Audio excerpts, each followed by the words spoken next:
The stitches went around the child's entire head. Whoever had performed the procedure had the skill of a surgeon. Though grotesque and unsightly due to the nature of the operation, the quality and detail of the work was second to none. Poor kid. Tell me if I'm way off base on this one, Doc, but how is he even alive? I don't know. It's as you say, he should be dead.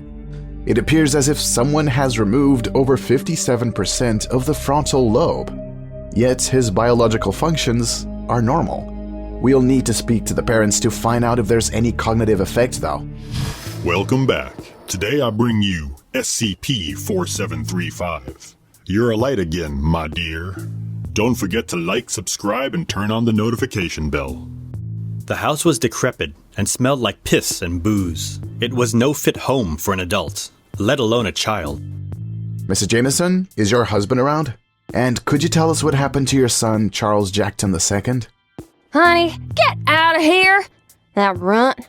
Ain't nothing happened to him. Nothing less than he deserved. Bouncing around and caterwauling while I'm trying to watch the TV. That boy needed correcting. And I done it, but good. Sounds to me like you need a little correcting yourself, and I think I'm the guy for the job. I'll ask you kindly to watch your tone, sir. Oh, you back, alright? What you gonna do? I'll whoop you. Ma'am, how exactly did you correct Charles? Well, with that all-in-one child bag thing over there. She pointed across the room to a dark black bag, not dissimilar to an older-style doctor's bag. Kloss pulled a card from the bag. It read, All-in-One Child's Home Solution. Within the bag was a small 8-ounce bottle labeled Child Preparative Liquid, as well as a pair of no-no scissors, and what looked to be a standard surgical kit. Kloss looked up at Chen and nodded his head. Pretty clear cut.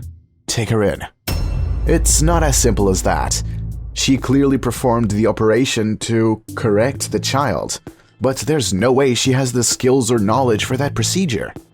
Not to mention how the boy is even still alive. The bag is anomalous. So we round up the kits we find, lock that nut job up, and case closed. No, there's someone behind this. Someone very intelligent and highly skilled in the surgical arts. Sounds like we got ourselves a sort of Jack the Ripper. Indeed. I think we need to talk to my old professor. Alright, let me know how it goes. Come on, he's not that bad.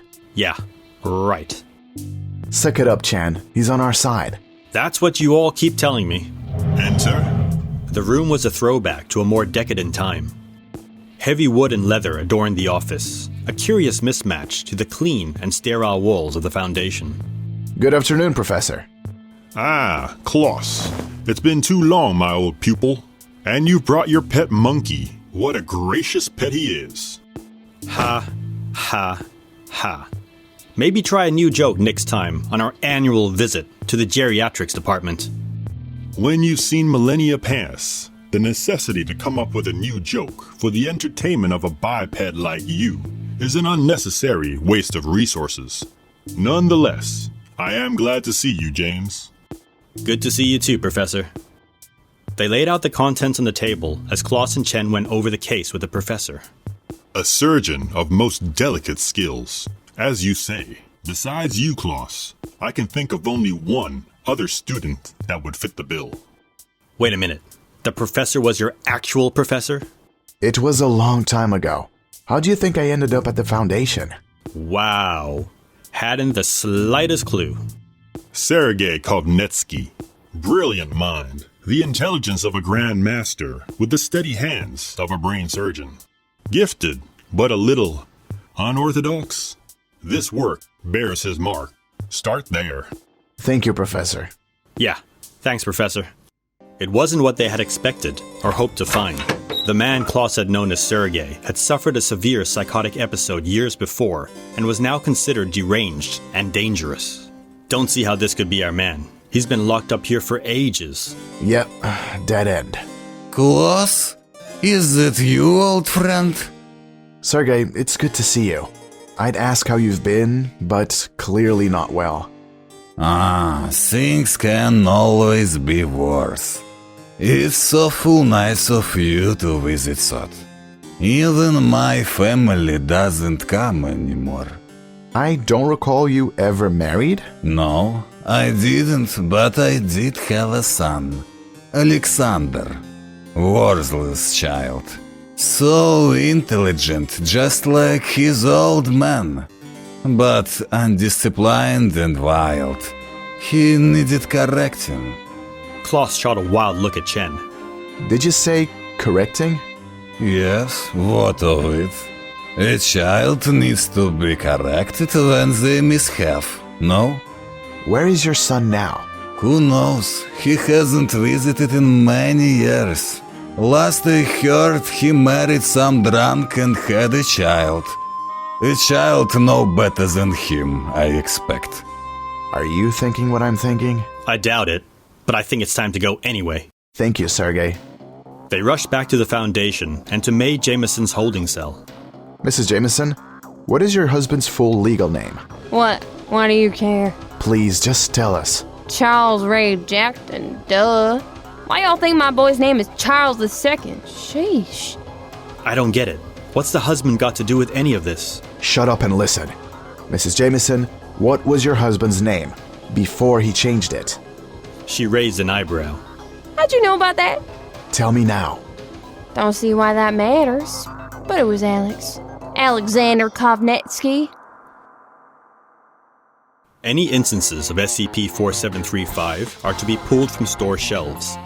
If an SCP-4735 affected subject is discovered, any blood relatives under the age of 11 are to be removed from their household under the guise of school camp, until the instance of SCP-4735 is removed from their household.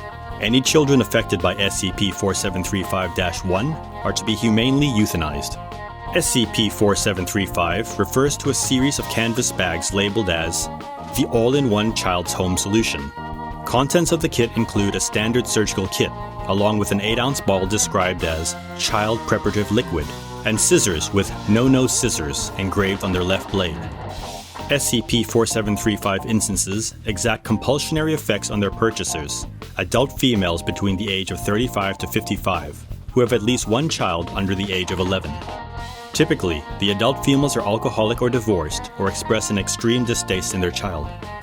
After purchasing SCP-4735 and returning home, the adult female, hereafter referred to as SCP-4735-1, will proceed to extract a bottle of Child Preparative Liquid and apply it to the child's head. This renders the child unconscious, similar to being put under anesthesia prior to surgery. Following preparation, SCP-4735-1 will extract the child's brain using the No Scissors to remove small portions of the frontal lobe. SCP-4735-1 will then proceed to reinsert the brain and suture the child's head closed.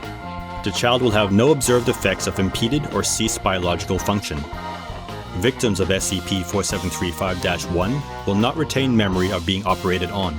SCP-4735-1s will cease being affected upon removal of SCP-4735 instances from their home. Upon questioning, SCP-4735-1 instances will claim their actions were an definite improvement of the demeanor of the child. The responsibility of a parent is to educate, love, and raise their child. Never is correction an acceptable method. Be careful what ill-thought-out punishments you administer to your young ones. One day they might be the ones administering them to you. As always, have a care and remember to subscribe, like, and share, if you would. Until next time, farewell.